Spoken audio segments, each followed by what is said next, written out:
बोली श्यावर रामचंद्र भगवान की जय, महर्षि वाल्मीकि भगवान की जय, श्री हनुमान जी महाराज की जय।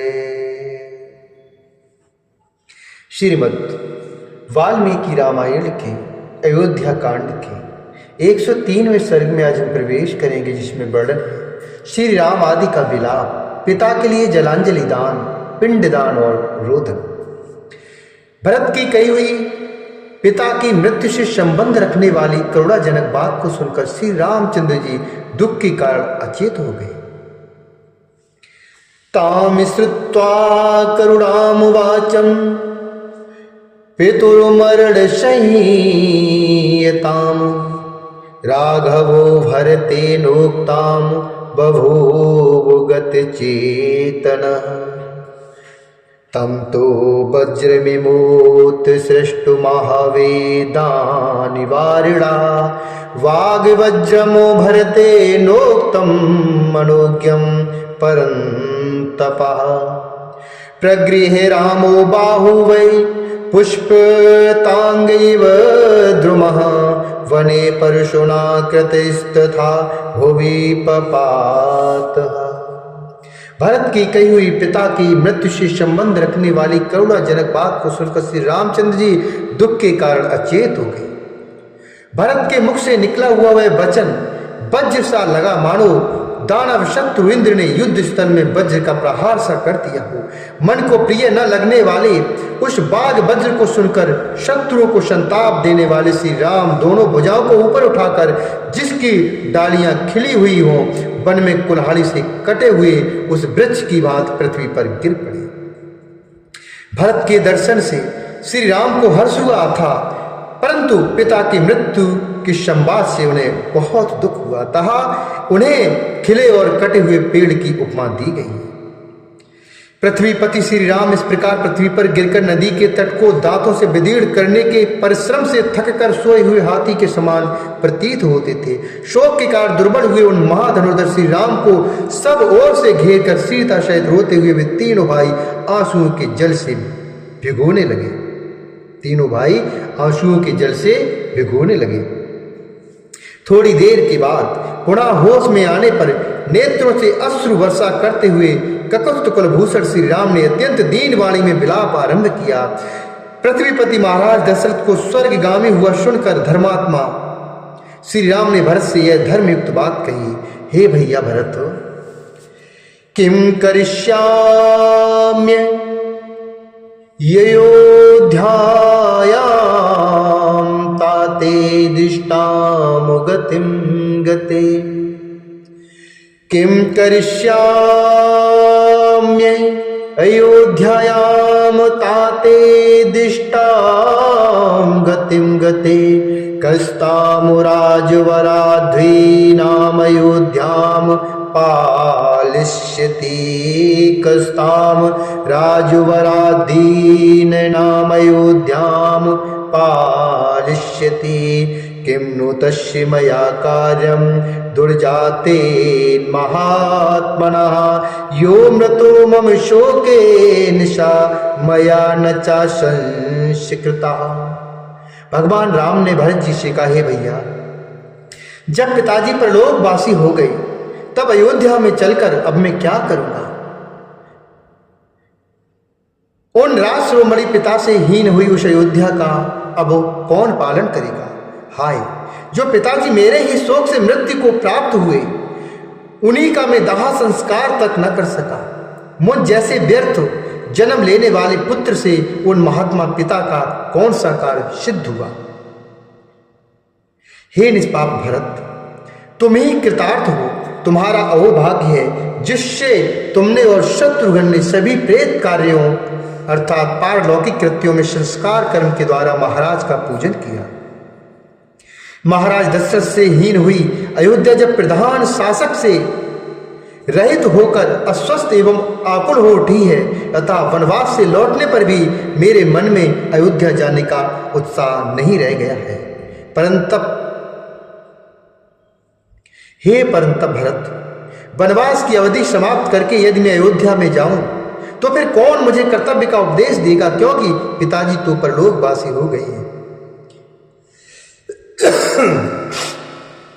पहले जब मैं उनकी किसी आज्ञा का पालन करता था, पुरा प्रेच सुब्रतम माम पितायान्या सांतव्यन वाक्यानि तानि श्रोष्यामि कुतः कर्ल सुखान्यम।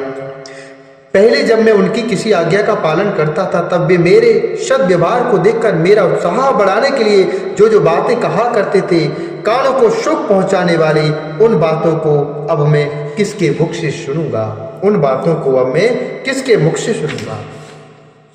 भर से ऐसा कहकर शोक संतप्त श्री रामचंद्र जी पूर्ण चंद्रमा के समान मनोहर मुख वाली अपनी पत्नी के पास आकर बोले, हे सीते,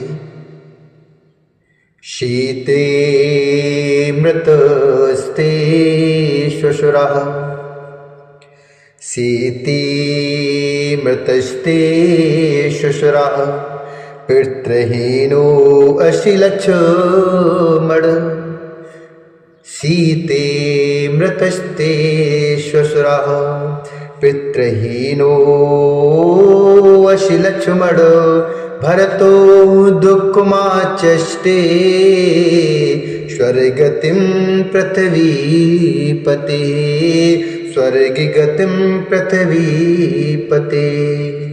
ततो बहुगुणं तेषां बाष्पमुनेत्रेषु जायते, ततो बहुगुणं तेषां बाष्पमुनेत्रेषु जायते, तथा ब्रुवति काकुत्स्ते कुमाराणां यशस्विनाम, तथा ब्रुवति काकुत्स्ते कुमाराणां यशस्विनाम। श्री राम जी ने अपनी पत्नी सीता से कहा, हे सीते, तुम्हारे ससुर चल बसे। हे लक्ष्मण, तुम पितृहीन हो गए हो, बिना पिता के रह गए हो। भरत पृथ्वीपति महाराज दशरथ के स्वर्गवास का दुखदायी समाचार सुना रही है। श्री रामचंद्र जी के ऐसा कहने पर उन सभी यशस्वी कुमारों के नेत्रों में बहुत अधिक आंसू उमड़ाए। तदंतर सभी भाइयों ने दुखी हुए श्री रामचंद्र जी को सांत्वना देते हुए कहा, हे भैया, अब पृथ्वीपति पिताजी के लिए जलांजलि दान कीजिए। अपने ससुर महाराज दशरथ के स्वर्गवास का समाचार सुनकर सीता के नेत्रों में आंसू भर आए। वे अपने प्रियतम श्री रामचंद्र जी की ओर देख न सके।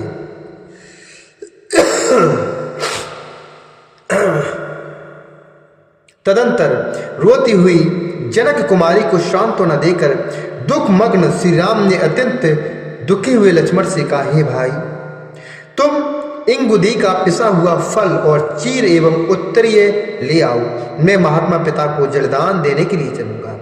सीता आगे आगे चले, इनके पीछे तुम चलो और तुम्हारे पीछे मैं चलूंगा। शोक के समय की यही परिपाटी है जो अत्यंत दारुण होती है। तत्पश्चात उनके कुल के परंपरागत सेवक, आत्मज्ञानी, परम बुद्धिमान, कोमल स्वभाव वाले, जितेंद्रिय, तेजस्वी और श्री राम के सुदृढ़ भक्त सुमंत्र समस्त राजकुमारों के साथ श्री राम को धैर्य बंधाकर उन्हें हाथ का सहारा देकर कल्याणमयी मंदाकिनी के तट पर ले गए। वे यशस्वी राजकुमार सदा पुष्पित कानन से सुशोभित, शीघ्र गति से प्रवाहित होने वाली और उत्तम घाट वाली रमणीय नंदी मंदाकिनी के तट पर कठिनाई से पहुंचे तथा उसके पंख रहित कल्याणप्रद तीर्थभूत जल को लेकर उन्होंने राजा के लिए जल दिया। उस समय वे बोले, हे पिताजी, यह जल आपकी सेवा में उपस्थित हो। पृथ्वी पालक श्री राम ने जल से भरी हुई अंजलि लेकर दक्षिण दिशा की ओर मुंह करके रोते हुए इस प्रकार कहा, हे मेरे पूज्य पिता राज शिरोमणि महाराज दशरथ, आज मेरा दिया हुआ यह निर्मल जल पितृलोक में गए हुए आपको अच्छे रूप से प्राप्त हो। इसके बाद मंदाकिनी के जल से निकलकर किनारे पर आकर तेजस्वी श्री रघुनाथ जी ने अपने भाइयों के साथ मिलकर पिता के लिए पिंडदान किया।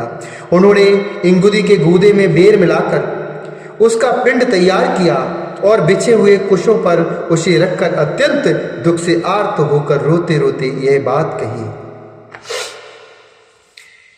इदं भुञ्चु महाराज प्रीतो यदिशना वयम् इदं भुञ्चु महाराज प्रीतो यदिशना वयम् यदन्नः पुरुषो भवति तदन्नास्तस्य देवतः यदन्नः पुरुषो भवति तदन्नास्तस्य देवतः।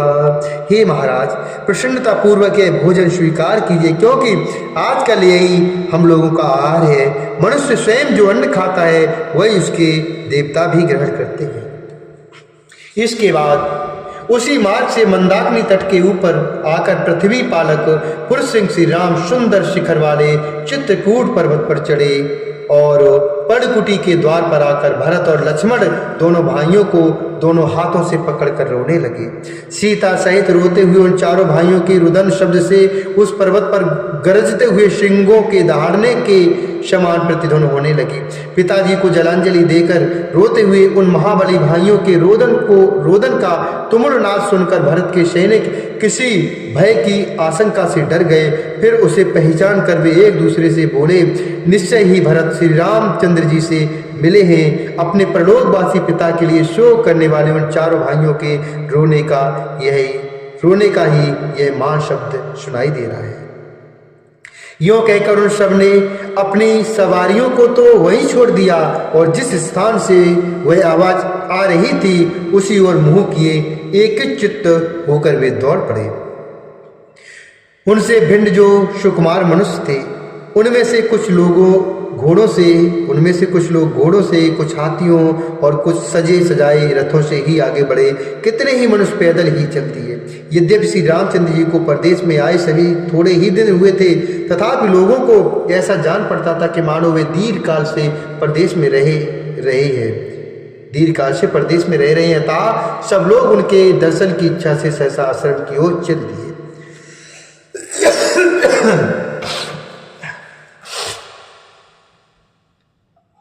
वे लोग चारों भाइयों का मिलन देखने की इच्छा से खुरों एवं पहियों से युक्त नाना प्रकार की सवारियों द्वारा बड़ी उतावली के साथ चले। अनेक प्रकार की सवारियां तथा रथ के पहियों से आक्रांत हुई वह भूमि भयंकर शब्द करने लगी, ठीक उसी तरह जैसे मेघों की घटा गिर आने पर आकाश में गड़गड़ाहट होने लगती है, गड़गड़ाहट की आवाज आने लगती है। उस तुमुल्लास से भयभीत हुए हाथी हथनियों से घिरकर मद की गंध से उस स्थान को सुवासित करते हुए वहां से दूसरे वन में भाग गए। वराहा, भेड़िया, सिंह, भैंसे, श्रमर अर्थात मृग विशेष, व्याघ्र, गोकर अर्थात मृग विशेष और गवय अर्थात नीलगाय, चितकबरे हेड़ों सहित संत्रस्त हो उठे। चक्रवात, हंस, जल कुक्कुट, वक, कारंडव, नर, कोकिल और क्रोंच पक्षी होश खोकर विभिन्न दिशाओं में उड़ गए। उस शब्द से डरे हुए पक्षी आकाश में छा गए और नीचे की भूमि मनुष्यों से भर गई। इस प्रकार उन दोनों की समान रूप से शोभा होने लगी। लोगों ने सहसा पहुंचकर देखा, यशस्वी पाप रहित पुरुष सिंह श्री राम वेदी पर बैठे हैं। श्री राम के पास जाने पर सबके मुख आंसुओं से भीग गए और सब लोग मंथरा सहित कैकेयी की निंदा करने लगे। उन सब लोगों के नेत्र आंसुओं से भरे हुए थे और वे सब के सब अत्यंत दुखी हो रहे थे। धर्मज्ञ श्री राम ने उन्हें देखकर पिता माता की बात हृदय से लगाया। श्री राम ने कुछ मनुष्यों को वहां छाती से लगाया तथा कुछ लोगों ने पहुंचकर वहां उनके चरणों में प्रणाम किया। राजकुमार श्री राम ने उस समय वहां आए हुए सभी मित्रों और बंधु बांधवों का यथायोग सम्मान किया। उस समय वहां रोते हुए उन महात्माओं का वह रोदन शब्द पृथ्वी, आकाश, पर्वतों की गुफा और संपूर्ण दिशाओं को निरंतर प्रतिध्वनित करता हुआ मृदंग की ध्वनि के समान सुनाई पड़ता था। इत्यादि श्रीमद् रामायण वाल्मीकि काव्य अयोध्या कांडे 3अधिक सर्ग। इस प्रकार श्री वाल्मीकि रामायण काव्य अयोध्या कांड में 103वां सर्ग पूरा हुआ। बोल श्यावर रामचंद्र भगवान की जय, श्री हरि नारायण भगवान की जय।